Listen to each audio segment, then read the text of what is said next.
Well, good morning. What a beautiful day. Great to be in Sarasota. Great to see everybody. I know we have Representatives Nix and Robinson from this area, so I want to welcome them. We also have the Insurance Commissioner for the state of Florida, Mikey Jaworski, is here. And we've got some very interesting announcements today. So I think a lot of people have seen over the years, various things. I mean, we talk about groceries, we talk about all these things that have been more difficult, and this is going back really 4 or 5 years now. You've seen the run up, really the COVID, the spending, the printing of money, the supply chain, just all these other things contributed to a lot of different things. Well, one of the things that has been the most difficult nationwide has been increases in auto insurance premiums. Florida has had kind of a difficult history of this over the years. Part of its demographics, part of its driving ability and problems on the roads, but part of it was the legal environment where Florida was really a litigation, was considered a litigation hellhole by a lot of folks,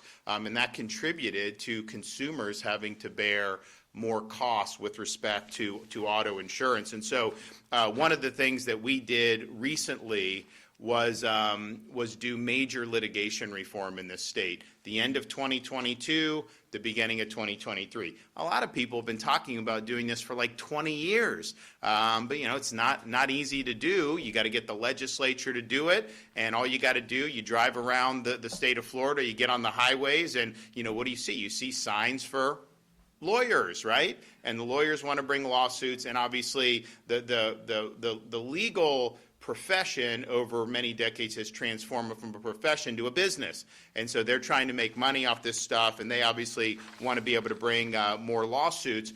But we knew that Florida had a problem. I mean, just with homeowners insurance, the state represented 8% of claims nationwide, but accounted for 78% of litigation costs. Well, guess what? I mean, that's going to be something that policyholders are going to end up paying. It's basic economics. So we did this. They've been trying to do it for many, many years. And, sometimes people think, well, you do sign a bill into law like the next day. Well, where's the result? We said it's going to take time to kind of go through the system. And so if you look at what's happened with auto insurance, so in 2024, it was the #1 nationwide consumer staple in terms of inflation. Average increase in America was like 20% in 2024. We don't have the full numbers yet, but I would say in almost every state, you're seeing auto insurance go up. What's happening in Florida? For 2025, the top 5 auto writer insurance groups have averaged 6.5 reduction in rates. And that includes Allstate 7% decrease, Liberty Mutual 5%, State Farm 4.7%. But honestly, a lot of them are filing more and likely to go down even more. So stay tuned for that. So 78% of our auto market are the top 5 companies. And they are seeing, reduction. And part of the reason they're able to do that is because you have seen a decline in litigation expenses almost really immediately from when the 22-23 reforms were put in. That means that they obviously are not having to expend as much on the administrative stuff. And so what ends up happening? Well, Florida, we have different regulations in these different, and so they're private companies, obviously, they make decisions, but there is a regulatory framework.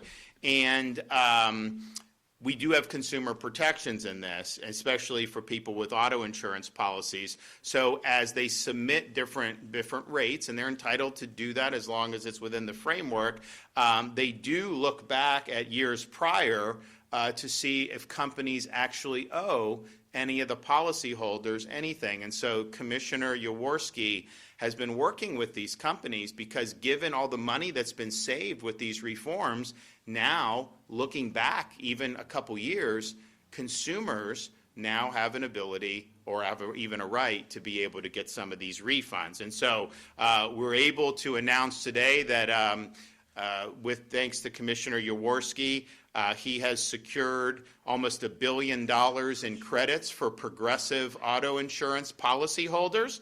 And so the savings that we've seen because of the litigation reforms now means they are going to be giving you, and it depends on how long you've been with Progressive. You've been with Progressive this whole time, you're going to get a bigger rebate, and it might be a check, it might be a credit on your bill, but the average across Florida policyholders is going to be a $300 rebate, and that's just for Progressive. And so a commissioner is in negotiations with the other major auto insurers to do similar, and we think a lot of this is going to be very similar. We don't think that there's been a big difference amongst different carriers. So if you're in some of these other, State Farm, all these others, and don't forget the Progressive, this rebate of almost $1 billion, that's on top of, they just filed again, right, for more reduction. So they're 10, 15%, maybe even 20% down once this whole year goes on for their policyholders, and then you're going to end up getting almost $1 billion back with this. And so, and Progressive, they you know, these companies are highly regulated. They had to do an SEC filing, and it says, since Florida's insurance reform was enacted, we've seen lower loss costs on certain types of claims and favorable reserve deployment, and we have experienced strong in Florida personal auto business. And so people want to expand in Florida. It used to be you didn't want to be in Florida. Part of it's demographic, part of it's bad driving, but part of it was legal and litigation. And so you see that. So you're seeing a big decline in all of this with terms of, here's the thing. You would see litigation where the policyholder the dispute would be over like $50,000, and then the lawyer ends up getting like $350,000. Well, why would we want a system that encourages that? And so Florida has done a lot to do it. So I think we'll be, by the end of the year, you'll have the rest of the companies. Probably, yeah, 1st of January. By the 1st of January, you're going to have all these. But I don't think there's any reason to think these other companies are any different than Progressive. I think you're going to see rebates. I think you're going to see maybe checks, however they decide to do it. And he wants to negotiate it. Now there is some regulatory. You can do like a club, but it's better to do carrot and let's just get this out the door for people rather than have to go through some type of protracted litigation. But I think a lot of the companies understand what's going on.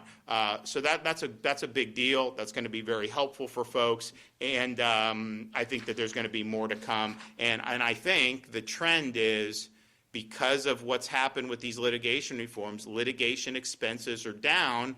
That's why they're now filing even more rate reductions, because they see that and they're doing it. So, and it puts the consumer in a good spot, because if Progressive is down 15%, whatever, and you have a different, well, you could try to get, and then you go to there, go the other way.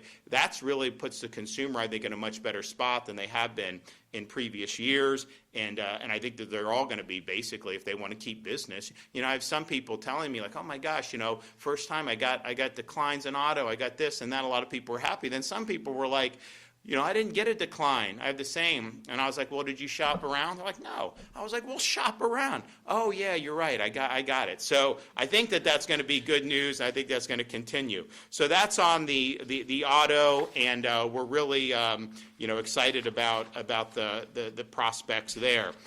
We also have homeowners insurance in terms of what we've been able to see with that. And like I said, auto insurance was the #1 inflationary. If you look around the country, sometimes you don't, the way it's portrayed, locally, huge increases across the country. In fact, a lot of companies have left California, they've left Midwest. They're not even offering policies in some of these parts of the country. And I think part of it is because they had the approach of, they were going to dictate here, dictate there. No business is forced to do business. They can just decide not to, right, if it's not a good environment. So they've not done well. So we've been able to do the major reforms with respect to homeowners insurance. And so the result has been we now have, let's see, I got these here. Okay. So if I don't quote the statistics right, someone will say something. So as of the end of September, so again, it's a regulated market. Private companies, they could do, but there's certain regulations. So they file these requests and they have to justify it under the law. 150 residential policy companies have done 150 filings for either rate decreases or 0% increases. And so in 2024, we had 33 companies. Since January 24, 33 companies have filed for a rate decrease. 46 companies have requested no change or 0%. One of the largest insurers in the state, Peninsula, requested the largest decrease for the company in modern history, 8.4% for homeowners' premiums, including even 12% for condo owners, which has been a very difficult issue. You know, we had to get the legislature to change to try to keep people in their condos because they were being driven out. So we were able to do that, which is really good. So the 30-day average that Mike's office is getting for homeowners rates is down 1.3%. 180-day average fell. A year ago it was still going up. Now it's down over the last 6 months all in, and it keeps getting more where they're doing more and more reductions. In 2024, Florida had the lowest increase in the nation for homeowners. So just understand what's going on around the country. I mean, it costs a lot more to replace a roof today than it did 5 years ago. That's not limited to Florida. That's true everywhere because of the inflation. And so our average increase statewide in 2024 was 1%, and it was 15, 20, 30% in some other parts of the country. We now have, since these reforms were passed, 17 new companies are now operating in Florida, and so they're bringing capital in and they're offering policies. That's brought in more than $57.4 million in new policyholder to support additional growth in the state's property market. If you actually see in Florida, more people now are on private insurance than they were 5 years ago. Less people are on Citizens, which is the last resort, backed by the state. And honestly, if something really bad happened, people say, well, maybe the taxpayer would bail out. But even short of that, Citizens under the law has the right to assess every policy in the state. So you could just be like renting a condo in Sarasota and you could get assessed by Citizens. I mean, it's incredible. So we obviously don't want that to happen. I mean, can you imagine what it would be like to get an assessment for something you have nothing to do with? And so we obviously want to prevent that from happening. Now, knock on wood, I mean, there is a storm kind of in the Caribbean, south of Cuba and Jamaica. Most people are saying there's not going to be any impact in Florida, but who knows, right? I mean, these things can shift, so we're watching. But we are getting towards, as you get into the end of October, we're still in hurricane season. The chance of having a major after that goes down a lot. Doesn't mean it's 100%. But if we do get through this without any major impacts, I think Mike's assessment is that you're going to see these companies continue to do rate decrease in their filings. And when you have these new companies, you have an ability to try to get a better bargain. So these are difficult issues because there's a lot of moving parts, and our state just has to deal with certain things, whether it's the auto situation, dealing with the demographics, dealing with the driving, or when you're dealing with homeowners, dealing with the risk. And being a peninsula that's sticking out in the middle of a tropical part of the country, you are just going to have less risk from a storm if you're somewhere in the interior of the country. Now, they have other risks, tornadoes, whatever. California, they have things like earthquakes. We have the hurricane risk. And so when you have a period where you've had 6 majors in 7 years, that's something that obviously is significant. But I would say, we had 2 majors last year, 3 total. If you were 2 years ago and someone said that was going to happen, everyone would have said that there would be no more, that every company would go under, that it would be all government, and that's what people would have predicted. And that's been the opposite that's happened. You're seeing these rate filings go down, even though you had 3 storms last year. And so that's important progress. Now, On both of those were, and the only reason that that's happening is because of the litigation reforms. That was what was causing these costs. Now, the inflation contributed, the risk contributed, but those are things that are outside the control of government, although some people think we control the hurricanes too. I can tell you, if I had that on-off switch, that would be something that I would utilize and keep that dialed down. That would be an easy decision for me. But the litigation reforms has been really significant. And I think Mike will talk more about what he sees kind of in these markets, but the movement has been positive. Here's the thing though, we saw the 24 results where we were the lowest increase in the country. We saw more companies indicate they wanted to do business in Florida. We started to see some of the decreases, both commercially and residentially. We saw positive movement in auto. And, last legislative session, you had a movement by the leadership in the Florida House to reverse what was done. And I don't know why that would have been done. The own analysis that produced some of the bills said that it would lead to a spike in homeowners insurance premiums. Why would we want to be doing that? I understand there's lawyers who want that. I get that. But you didn't get elected to represent lawyers. You got elected to represent your constituents. And so that crashed and burned, the attempt to reverse those reforms. The Senate said they weren't going to do anything with it, even if it passed the House. And I obviously would not have let it go into law. But these results that you're seeing, you're getting $1 billion back from an auto insurance company because of those reforms. That's the only reason that is happening. You're going to get more money back for people that are in other policies other than Progressive. That is only because of those litigation reforms. So that was very misguided to try to do that. It didn't work. It crashed and burned. But going forward, I think we got to make sure that we continue going on the course where you've seen measurable results. And also with that in mind, when we were, it was hard to get all the reforms done. There was a lot in the legislature initially, a couple years back before this, that just wouldn't do it. But we tried to do whatever we could to be helpful. So one of the things we did was we did the My Safe Florida Home program. So My Safe Florida Home allows you to apply to do home hardening improvements, and you can get a matching grant. And the reason why we were doing that is because when you do that, one, it's better for you and your property and hopefully less damage if you have a storm, but it also leads to a measurable reduction in insurance premiums. I think it was the average person who went through the My Safe Florida home improvements qualified for an average of $900 in savings in a given year, which is good. Some had more, some had less, but that was the average. And so we did it. It was very successful. So then we did it again, and I think we did it maybe a few years leading in.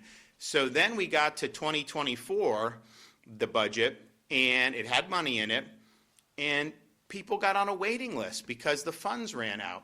So you ended up having these hurricanes. And so my view is like, listen, you can add or not as much as you want if you're the legislature, but if you've told people to sign up for this, they're on a waiting list, they want to make improvements to their homes, shouldn't you fund at least the waiting list? Like if you don't want to keep doing it, at least do that. So in January, I called a special session of the legislature. We did for immigration, illegal immigration enforcement. We wanted to do the condos. We wanted to help with hurricane victims from Helene and Milton, and then we wanted to do My Safe Florida Home. And they basically, just said, they didn't want to do the hurricane, they didn't want to do My Safe Florida Home, and they did not want to do condos. They eventually did condos. They were forced to do litigation. It was really the House leadership. They were forced to do illegal immigration. They wanted to actually make Florida a sanctuary state. I mean, can you imagine that? Literally preventing the governor from doing anything about illegal immigration. Like none of the stuff that's happened would have happened. And we've led the way not only in arrests and helping ICE, but in terms of removals. Just our deportation operations, you're talking about thousands and thousands of people that in other states, they may have ended up just being released because DHS didn't have the capacity. So we've really helped there. But my view on the My Safe Florida Home is if they're on the waiting list, we're January of 2025 at the time, why not clear the waiting list, at least in the areas where you had damage from Milton and Helene?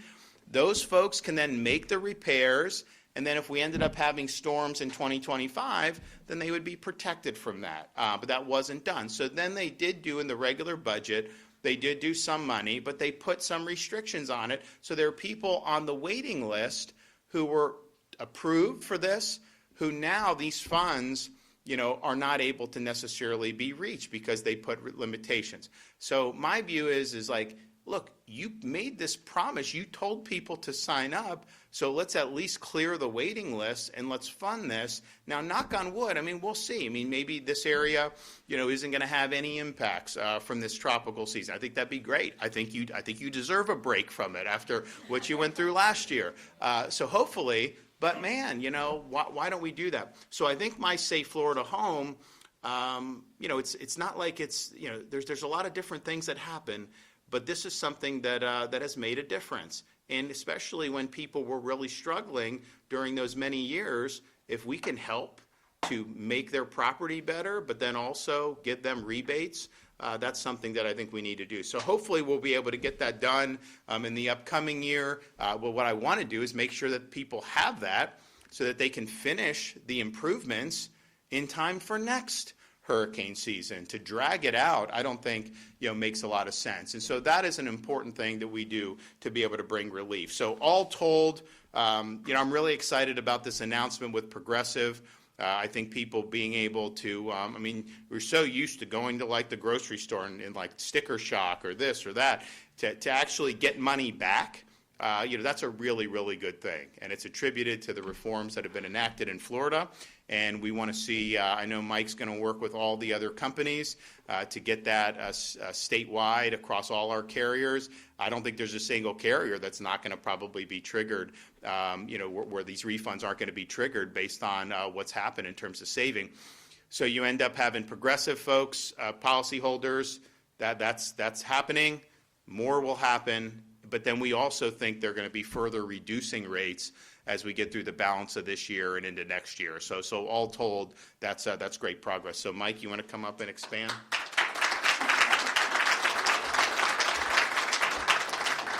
Thank you so much. Thank you, Governor, for your continued leadership in this space. And I would be remiss without also thanking Florida's Chief Financial Officer, Blaise Ingoglia, as well as the Senate leadership, past President, former President Pasadomo, current President Albritton, and future President Jim Boyd have been steadfast defenders of the reforms that now Floridians are seeing the benefit of.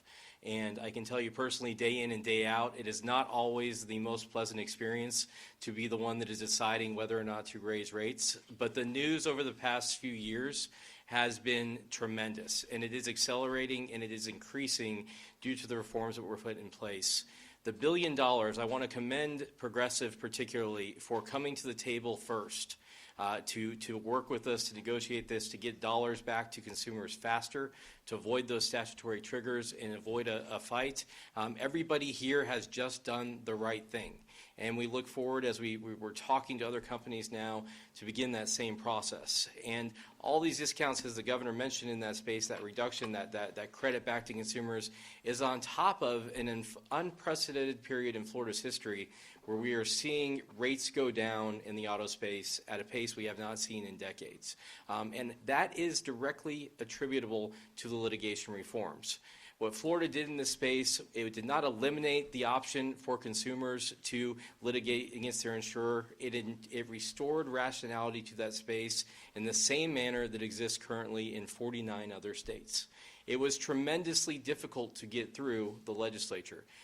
The governor worked for multiple years with the Office of Insurance Regulation, with others, to move that ball forward. I don't know if there's another governor that could have done it, frankly, but it has been a tremendous success. And at the same time, we're not just leaving consumers in the lurch.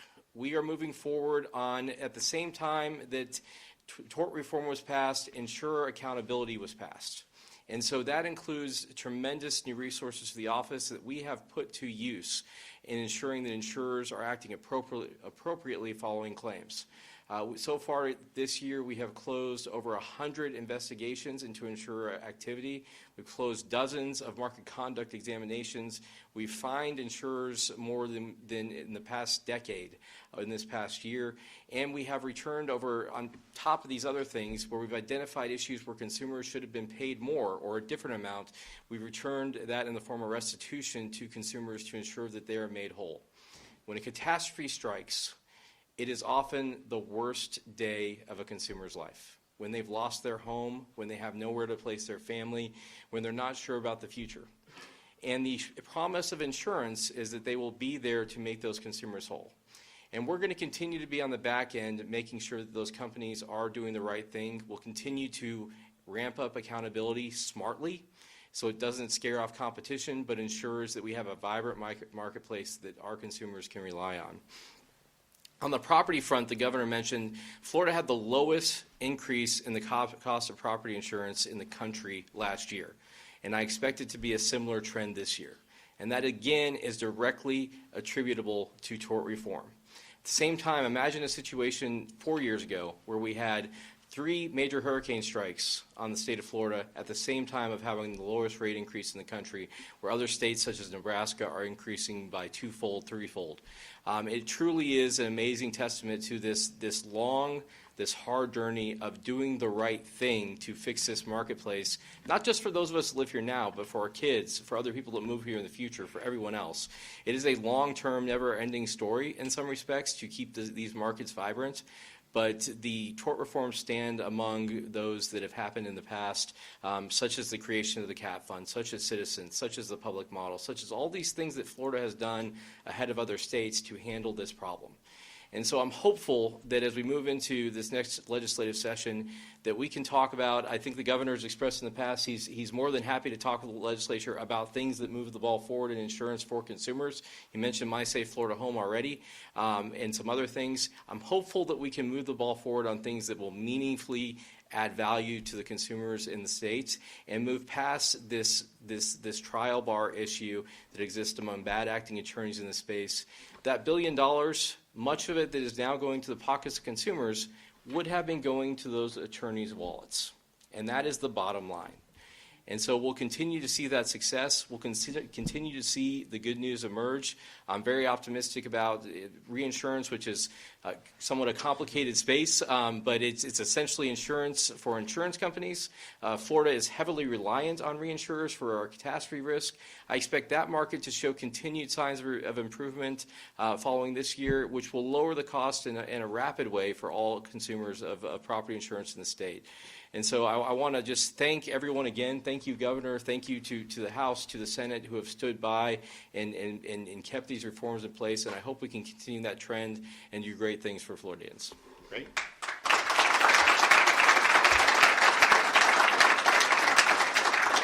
And so the reinsurance, because I didn't mention that, it was down for after June. What was it, down like 6%, 10%? 10%. The year before was 8%. Okay. Yeah. So I mean, this is just these companies have to buy reinsurance, right? And so when reinsurance spikes, and again, it's not just like the reinsurance is much more than just Florida, but Florida plays a huge role in reinsurance, and because of the reforms.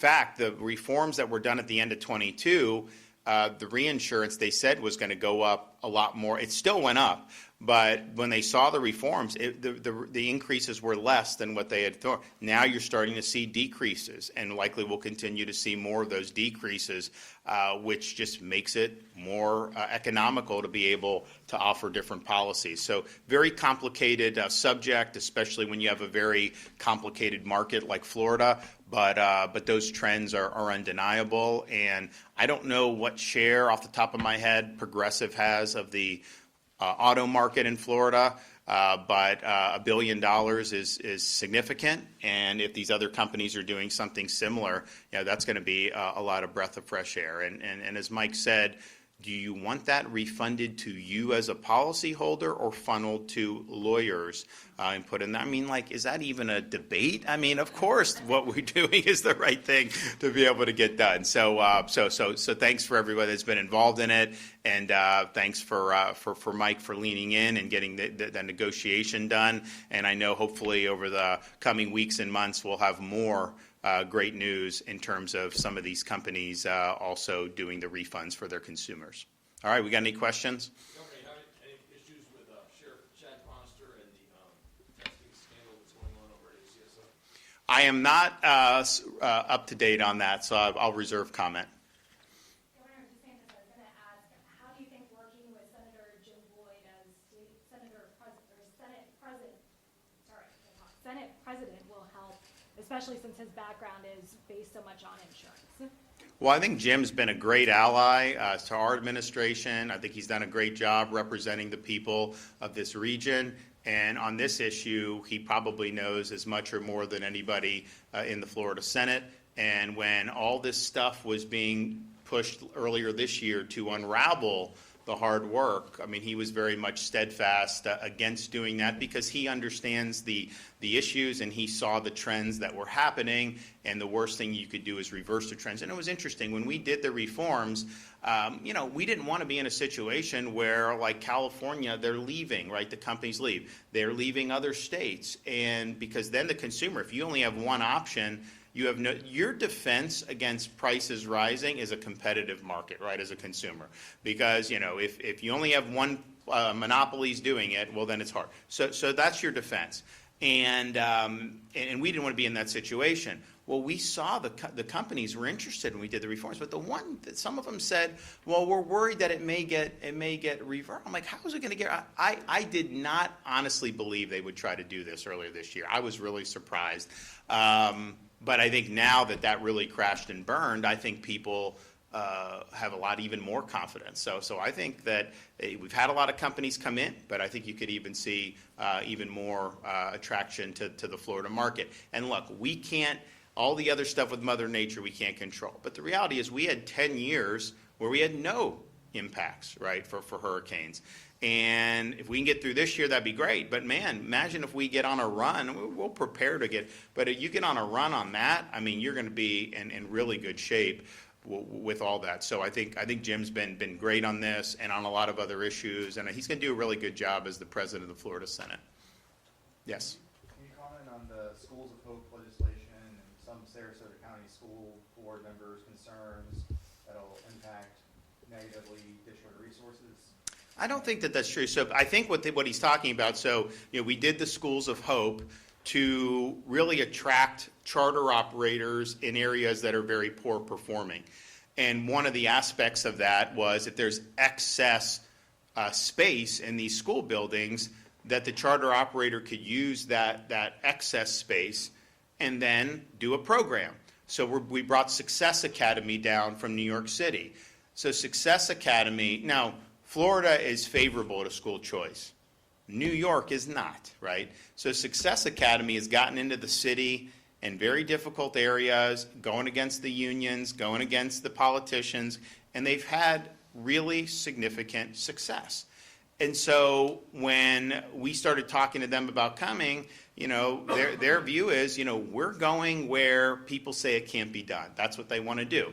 And so being able to provide operators like that some existing infrastructure that's not being utilized, makes economic sense, but it also helps attract folks to come in and do it. So I understand, why they're saying that. I don't think ultimately the critique is valid, and I think it's going to make a real difference. So they're starting in Miami, but their goal is to go to as many spots around Florida as they can in area. Now, we have more school choice than anybody in the country. So we have 500,000 plus kids on private scholarship, 400,000 plus in charter programs. Within school districts, we have over probably 750,000 at a minimum that are exercising choice options within their school district. When I was growing up, wherever your school was, I was Dunedin, I went to Dunedin High School. And that was that. There may have been some limited magnet, but it really has gone much different. So that puts the parent in a great spot. because regardless of income level, you have an option for scholarship. You have an option for charter. And these charter school folks, they're not entitled to any students, right? They have to convince parents that you should send them to the charter school. And we have some of the best charter schools in the country as a result of that. But if those schools aren't doing the job, then parents are going to choose to go elsewhere. And I think what our school districts have had to do is they've had to innovate. They've had to offer more choices to parents. Miami-Dade, top performing urban school district in America, they have 70+% of their students do not attend their local neighborhood school. They're in magnet programs, they're in charter, they're in all these other things. So I think that formula has proven to work. And interestingly, if you take just our charter population, which is over 400,000 students, that'd be more students than probably a third to a half of U.S. states would have in their total K-12 system, because Florida is obviously a big state. And the charter students, are disproportionately low income compared to Florida as a whole. If you took their performance, they would be one of the top 5, if they were their own state, they would be one of the top 5 performing states in this country on these charter programs. And that's before you even have like a Success Academy. So I think it's going to work out well, and I think it's just going to provide more opportunities for folks, but particularly for people, even with all our choice, even if all the success with the charter, there's still kind of a view. It's like, well, some areas you're never gonna get. And I think Success Academies, their view is no, we can do well anywhere. Kids just need the right tools to be able to realize their God-given potential, and that's what we want to see for everybody. Yes. There's been some concern about charter schools, if they do take over a public school that doubles as a hurricane evacuation center, that they won't be giving those services. No. So, listen, when you're in Florida, you're on the team when it comes to the hurricane stuff, right? Like, we're just not gonna like you will be on the team. That's not gonna be an issue. We will make between Kevin Guthrie and Stasi Kamutsis and everybody, that is not gonna be an issue. Now, hopefully we don't need to go down that road. It's been nice thus far to be, we're in the last third of October, and we've had nothing even close. You got to knock on wood, because we may have to prepare. Something may happen, in the balance of the season. But no, we've created a very good culture here in Florida that when these things hit, listen, this area, got hit, Helene, which was kind of crazy. It was so far off the coast and did so much damage with the surge, and particularly as you go further north from here, and then to have Milton right on the back. Most parts of this country would have never been able to bounce back as good. I know there's still stuff to do, don't get me wrong, but this is, honestly, I went to a charity event in Longboat Key a couple months ago. I knew everything that had happened, but I'm seeing new construction. I'm seeing nice beach. It's just a different mindset. And so we kind of understand these are things that we got to contend with. We do a lot to prepare, overwhelming response, and then try to get people back on their feet as soon as possible. There are parts of this country that they get hit and they never come back. Heck, even in Florida that used to be, when Andrew hit Homestead, it was a devastating storm, no doubt, but compare how Panama City has responded to Michael in I came in 2019, we were doing a lot of the stuff in 2018 to Andrew. I remember I was in college playing baseball, we're down playing, they had a stadium there. Because they wanted to have, they may have even had spring training at one point, or they wanted to attract it. And this is almost 10 years later, and it was just it was dead. Now, they've done a lot of good things since then, and I think particularly recently, I've been impressed with what they've done. But that was a long road. You didn't have the infrastructure in place. You didn't have the same response. You talk to people who were in that area after Andrew, it was almost like a war zone in terms of no power, not a lot of law and order. It really was crazy. Now it's just much different in terms of how you do that. And so I think people that's not just like me saying we're just going to get this done. Like, yeah, I obviously got to lead. There's certain things I have to do, and we've done a lot with the power to have everything staged and get that on. Search and rescue. We do different things with the bridge. We rebuild the bridges quickly and all this stuff. Like, we're happy to do all that. But you've got people at all levels. You got people in local law enforcement. You got people in local EM. You got charities that get involved in this. The school system. All of this across the board. We really do a good job of coming together as a state, and that's just the culture that has been created here over the years. And so, it's not going to be an issue. We will make sure that we got what we need in that regard. All right, guys. Thanks so much. Great to see y'all.